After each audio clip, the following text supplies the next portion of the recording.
Come on in, everybody. Looking up at the television up on the wall. I thought we had a no-hitter there. I mean, it was still early, but into the seventh inning, Severino was pitching the no-hitter. Now I'm not sure that we're gonna. Well, I'm sure we're gonna have a victory here. It's 1-1, and I'm pulling for the Mets. But early on, I saw how much stuff Severino had for the Mets. So I said, you know what? I'm going in. I'll take my shower because I had just finished working out for the second time today. Then I put on a brand new Mets shirt, brand new hat, and tried to root for the no-hitter. We didn't get it. So we're going to keep glancing up to see what happens. I have a feeling my man Edwin Diaz is going to be in. Not sure what's going on, why the television has frozen.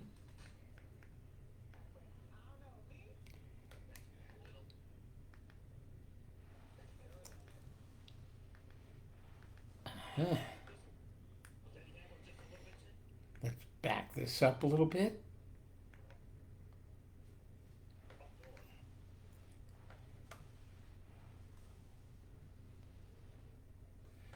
Okay, it's still 1-1.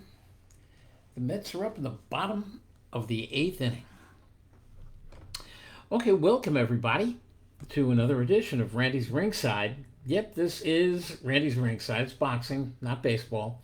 But I'm a Mets fan, and we got the game on right here, so I'm going to keep glancing up because the Mets are at bat in the bottom of the eighth inning, home game for the Mets. Let's see who we got here. Paul Driscoll from Toronto, Canada. Good day to you, buddy. And there's another Met fan, Steve Schroeder. I'm sure you're watching here, and I'm sure you got one eye on the Met game.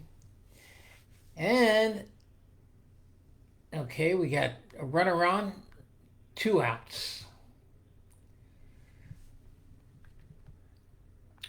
John Barbella joins us here.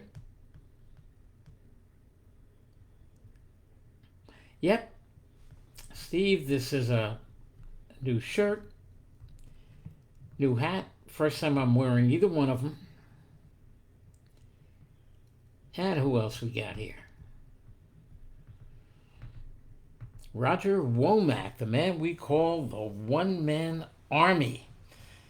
The man who I think one day is going to get manager of the year. It's going to happen. It is going to happen.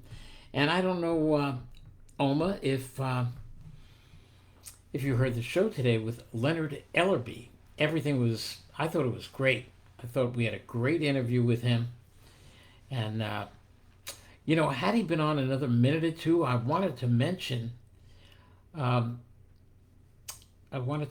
Gary Antoine.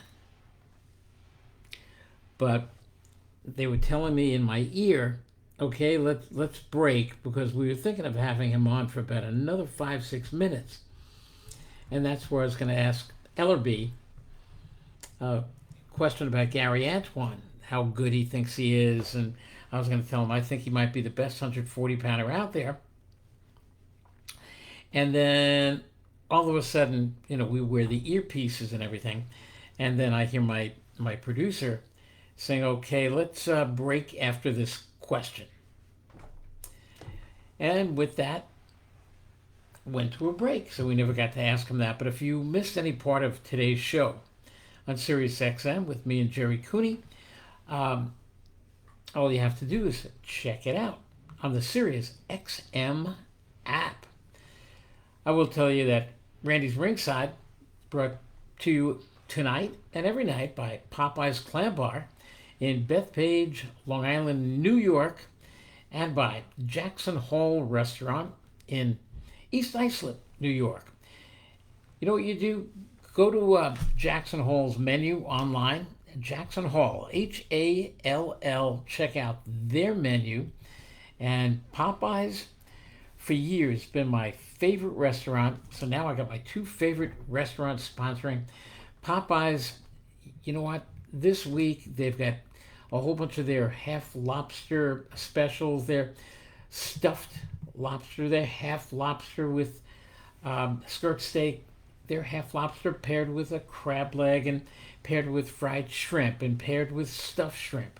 They got their mussels in homemade lobster sauce. They got their giant lobster rolls. And I think they have another, well, I think they just got another delivery of fresh soft shell crabs in. Because when they're in season, they are just unbelievable. So try them at Popeyes. Of course, always get that Long Island chowder, award-winning Long Island chowder.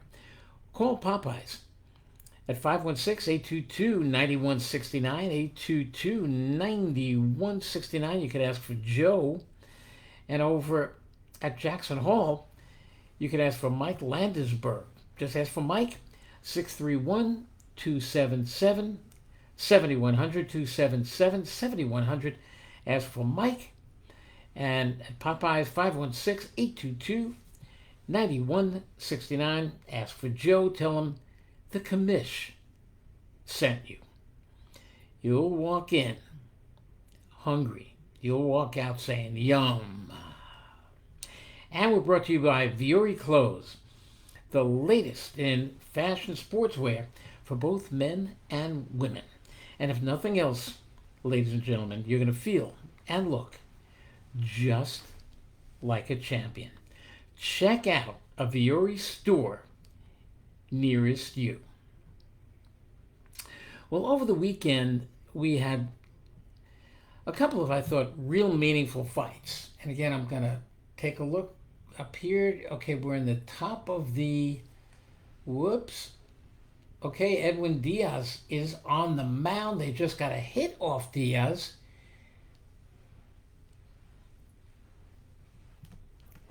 Let me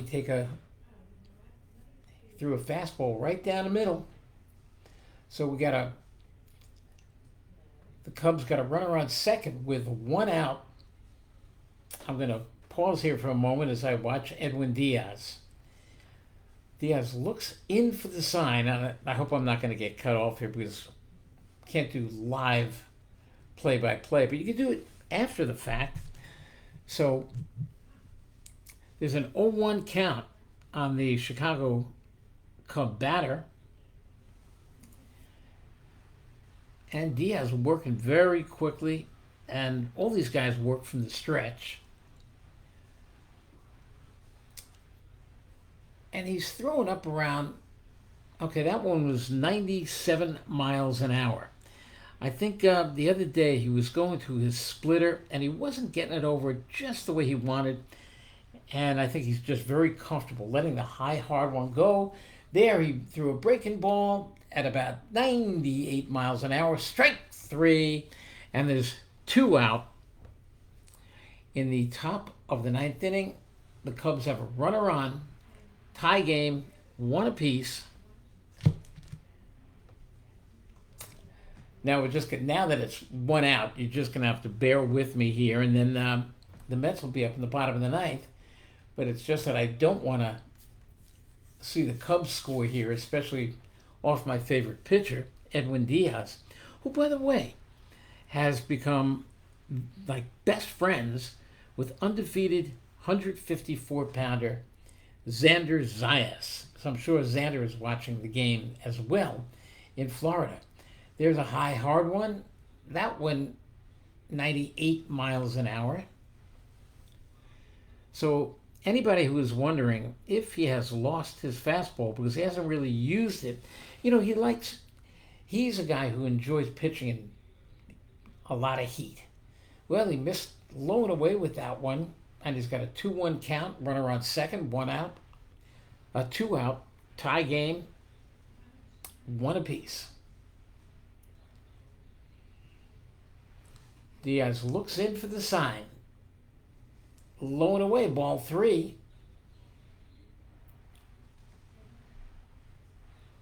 Now the pressure builds here Is he going to be able to get him to hit a ground ball or a fly ball out? 3 balls, 1 strike. He delivers.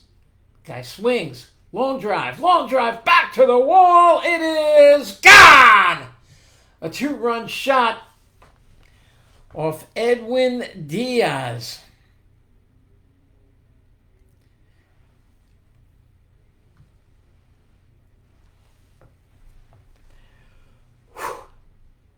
Dejection. There were 2 outs. I will not pay attention. Now it's 3-1. The Cubs and Edwin Diaz, if the Mets do not score, is going to lose his first game of the season.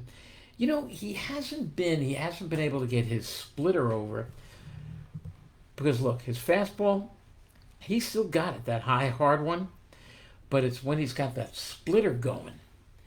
And that low and away splitter, it just comes in right around the knees, drops down, and guys they usually swing and miss at it because it looks like it's right at the knees, and it drops down below. This one looked like right over the plate, and he drilled it and hit it well to left field.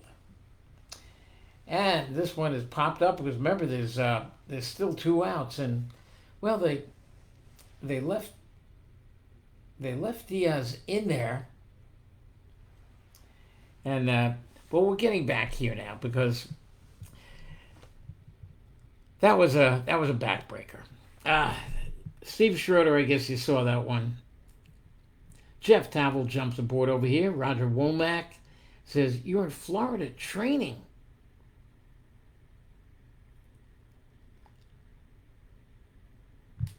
You're training the problem?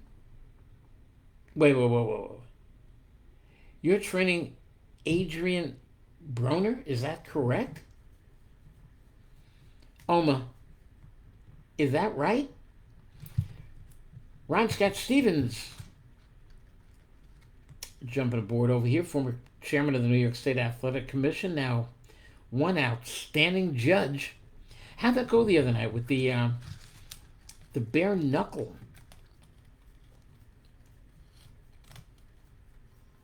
You have a headache, what, from the Mets? And you say you're training the problem. I mean, only one guy who I know called the problem, and that's Adrian Broner. So,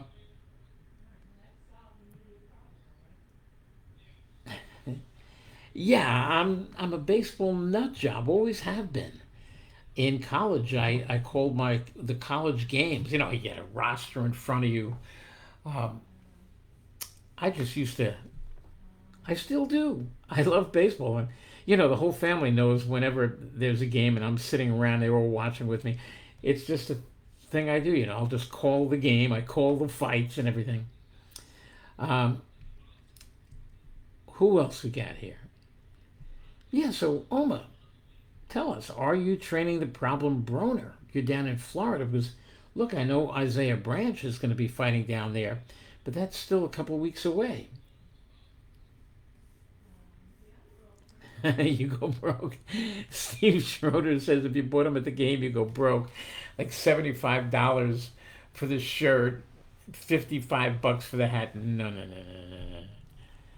Actually, you know, come to think of it, I did buy them. I bought this one in the Met store, and I think it was like $20 for the shirt. So no, I mean it wasn't crazy.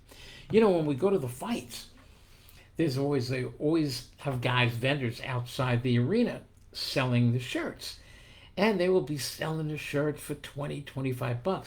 Now the fight's over, and they just got to get rid of these things, so they'll be charging you like $15, $10, and you can actually, as the crowd is filing out, nobody's buying any shirts, you could say, tell you what, here's $15, give me 2 of them.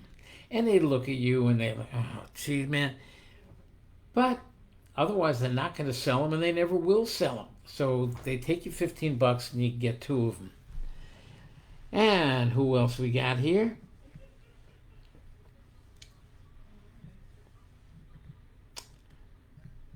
Yeah, I'm looking to see if you are training what Roger Womack, we call him the one man army, OMA. He says he's training the problem in Florida. And all I know is that Adrian Broner is in Florida. That would be great if you're doing that. The male bouts in the bare knuckle go less than 3 rounds. Females go 4 rounds. Bare knuckle. Oh, yeah. It's kind of, I mean, I watched Paulie Malignaggi fight a bare knuckle fight. And it is tough to watch a friend get in the ring and do the bare knuckle, especially when it goes rounds. And almost every punch will put a lump on you and bust your nose and everything else. Tough sport to watch. But I will watch it. I'm not squeamish about it or anything like that, but I think of all the sports, of the combat sports, I think it really can be the toughest one, even tougher than MMA to watch. And, with those little gloves in MMA, and these guys can punch. Um, they get busted up pretty well, too, especially when the bouts go to a decision. So let me see, we're in the bottom of the ninth. The Mets are up. And nobody out. 2-2 count on the batter, J.D. Martinez. So let's talk about the fights this weekend in the main event on DAZN the other day, Jose Ramirez upped his record to 29-1 with a unanimous 12-round decision over Rances Barthelemy in an excellent fight. Barthelemy lost, but you know what? His record is 30-3, 30 wins, 3 losses, 1 draw, 15 knockouts. In the fight, it really was a terrific fight. There was a bit of a controversy. In the third round, Jose Ramirez got nailed by a flurry of punches by Barthelemy. And there's no question about it that he got hurt. And he staggered, and then he fell in close. And I believe he wanted to probably just get close to hold on. But as he came down, Rances Barthelemy had his hands on Ramirez's back and pushed him to the floor. So no knockdown. He probably would have gone down on his own. All Rances had to do was back up a little bit, give himself a little more room after he nailed him and hurt him, and then as Ramirez staggered in, step back and then unleash another combo at him. But he didn't do that. He pushed him to the floor. And once Ramirez hit the canvas, now he's down. And as he's down, Barthelemy threw a slew of punches at him. One hit him on the back of the head, and then about 3 successive left hands caught him on the face. Nothing brutal, but yet he was down when Rances landed those shots. So a lot of people thought it was a knockdown that Jack Reese missed. It was not a knockdown. Jack Reese did not miss it. He saw what I saw, and I couldn't believe how my phone was lighting up, people saying, your man, Jack Reese, missed the knockdown. And I had to replay it over and over again. I'm going, he didn't miss anything. It was a push down all the way. And then people were asking, why was Jack Reese then taking his time? Because he was being spoken to by Jose Ramirez. And nobody realized why Jack went over and said something to Ramirez. Well, Ramirez said, hey, ref, he was hitting me on the back of the head. And Jack said, I saw it. I'll take care of it. You go over in a neutral corner. So he sends Ramirez over to a neutral corner, and he goes over to Rances who thinks that he had just scored a knockdown, and now he has to find out that he's not being credited with a knockdown, and he's looking at Jack Reese like this, like, what are you doing? Jack Reese said, you didn't knock him down, you pushed him down, and I don't want any more of that, and you hit him while he was on the floor. Do not do that again. Now, Jack Reese, he could have taken points away. He didn't. His call, his judgment, and it definitely was not a knockdown. And after that, Ramirez got off the floor and he fought back very valiantly. And Barthélemy hung in there like the pro he is. He didn't win the fight. It was a very, very competitive fight. Would I like to see a rematch? Definitely. I don't think there'd be any difference in it. And Barthélemy is getting towards the end of his career. He's about 38 years old. And I think it's just about over for him, although he's not a sharp fighter.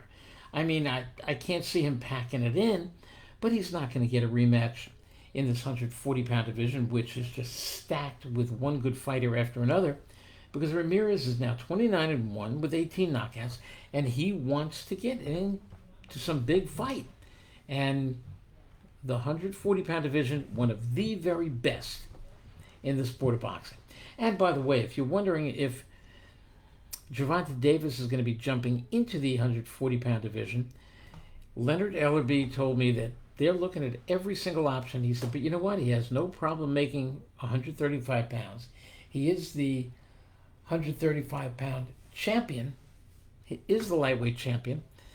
And I know that Top Rank, I think, is trying to make moves with another one of the lightweight champions that they have, Shakur Stevenson. I do not see Stevenson winning that fight at all, because Gervonta Davis is a much better boxer than people ever thought he was. He can box with the best, and he is the best puncher in the lightweight division in many, many years. Okay, the Mets got first and second with one out. Score is 3-1. Whoa. It is the bottom of the ninth. The Cubs having a big meeting at the mound. Okay, over the weekend, we also saw Virgil Ortiz having his second comeback fight. Remember, a couple of years ago, he was hit with a disease called rhabdomyolysis. It's where when you start losing too much weight, your muscles begin to break down. And they actually feed a poisonous substance that's not supposed to be in the bloodstream. It goes into the bloodstream and you get very weak and sick from it. And if not treated, you can die from it. And he's had it several times. He's had several fights canceled and postponed, canceled. And the doctors finally told him, you can't, because he's a big enough guy, he can't get down to 147 pounds anymore. You know, he'll walk around at 160 some odd pounds, and when he starts to try to lose weight to get down to 147, breaking his body down to 147, he can't do it. So he doesn't have to, he trains very, very hard, but he makes 154 no problem. And I guess it was back in his first fight back in January. He had a first round stoppage.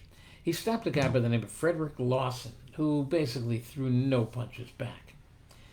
And very unfortunately for Virgil Ortiz, for this particular fight, he went in against a veteran by the name of Tomas Delorme, who came in with a record of 26-6-1, left 26-7-1. He was out of there in the first round. So, I mean, he's had two fights at 154 pounds, and guess what? It looks like his very next fight is going to be against Tim Tszyu. I really am looking forward to that fight. Is Virgil Ortiz ready for that, what's obviously, I think, going to be a tough fight?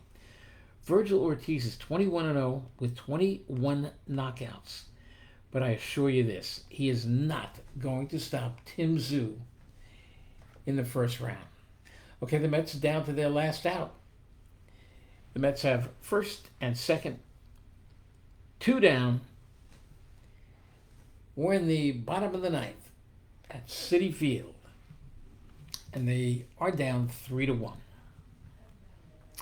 So a winner in that one was Virgil Ortiz. A winner in the other one was Jose Ramirez. Also, Oscar Duarte, 135-pounder, scored a ninth-round TKO over the fading veteran Joseph Jojo Diaz. Oscar Duarte, in his last fight back in last December, he lost on an eighth-round stoppage to Ryan Garcia. And Jojo Diaz, he came in with a record of 33-5-1. But here's the story. He lost this fight, and he is now, in his last 6 fights, he is 1-5-1.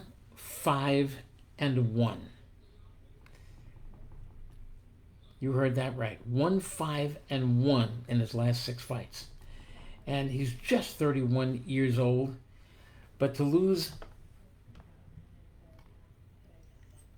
all those fights, you just, like 5 fights in 6 fights there. I think it's over for Jojo Diaz. There's just nothing left. He's not a big puncher. He's not overly fast. He's tough. There's no question about it. And I think that will... Nope, that's strike 2. The Mets are down. They got Brett Beatty up at the plate. Count is 0-2 on him. We'll just take a look at the last out here. So for a while we thought it might be a New York Met no-hitter. There's an inside fastball, 1-2. The Cub pitcher is Nearest, facing the left-handed batter, Brett Beatty. And that one just missed on the inside corner. Nearest looks in for the sign. He throws, and swing and a miss by Beatty. Game over. Or as John Sterling would say, inning over, ball game over. Mets lose, Mets lose. That was a tough one. A real tough one. I know he got a piece of it. This time he swings and misses. Now it's over. Okay, we are turning this off. We can't. That was a tough one. We thought that we had a 1-0 no-hitter before, so we got to turn this off. Painful, painful, very painful. So those are the big fights there. And then there was one more that I just want to talk about. And it was a flyweight championship fight. Marlon Esparza came in with her WBA flyweight championship and her WBO flyweight championship. And she was facing Gabriel Alanis, who came in with a record of 14-1 with 6 knockouts. And Alanis, who had fought Esparza last year, this was a rematch from last July. Esparza won it on a majority decision and then told Alanis, I will give you a rematch. And she did. And I was kind of hoping that Marlon Esparza would win because many of us were hoping that Sinisa Estrada would move up, jump up from minimum weight over light flyweight and go right into a fight against Marlon Esparza. She had faced Marlon before and beat her up pretty good and stopped her. Well, it looks like it's over for Esparza. She got stopped in the 9th round of this fight. And the thing is, in this fight, she didn't look like the athletic fighter that we had seen her look before. I thought she looked a little bit puffy. She didn't look really muscular at all. And I think that if she faced Sinisa Estrada. She would have got chewed alive. I mean, she got stopped in the ninth round by Elenis. So I wonder what the next move for Sinisa is going to be. Is she going to stay at minimum weight? Is she going to move to uh, light flyweight and try out that division next, where she's already won a championship? Well, we'll have to see, but I definitely think on this card, two fighters reached the end of the line and certainly looked it for Marlon Esparza, and it looked it also for Joseph Jojo Diaz. Guys, I want to tell you also that Andrew Tabiti, in a fight card in Philadelphia, the former light heavyweight contender, who has only lost 2 fights in his career, then he moved up to cruiserweight. Now he's fighting as a heavyweight, but not a pudgy, fat heavyweight. He is quite an athlete, but he only goes about 6'2", 2.5, and he weighs about 218, 19. He won on a first-round knockout, faced Junior Wright, and stopped him. Andrew Tabiti, who has, in my mind, one of the top maybe 5 left jabs in the business. It's such a pleasure to watch him throw that left jab. He will double up on it, triple up on it, goes up and down and up. He changes speeds on it. It is just I wish every fighter, you know what, every fighter that I work with had a jab like Andrew Tabiti. And quite frankly, I know that the heavyweight that Oma and I are working with, Isaiah Big Branch, has that kind of jab. And you'll see, because he's fighting in Team Combat League, where he's already 1-0. Also on the card that Tabiti fought on, light heavyweight Jesse Hart, the son of Cyclone Hart. He won. He's now 31-2. He won on a 5th round stoppage over a guy who came in with a record of 15-4, walked out 15-5. And I think there might have been one more. Joey DeWecco, the perennial heavyweight fringe contender, just tough guy. He upped his record to 28-11 with a stoppage, a retirement, beating up Walter Burns, who came in with a record of 7-1, but just couldn't hold DeWecco off of him. DeWecco was also in Team Combat League, and I'm kind of hoping that he faces my guy, Oma's guy, Big Branch. Big Branch against Joey DeWecco. That would be one heck of a fight. I have redid my pound for pound ratings, and I wonder what you guys think. Let's work our way up from number 10. And before I do that, I want to see if Oma, you said you're training. I'm going to have to call you after this, because I got to see if you're training Broner. This will be the first time that I ever root for Adrian Broner. Bert Mamarato, the liver killer, in the house here. Joe Tetro jumping aboard here. And who else we got here? Okay, we'll get back to all of you guys with more.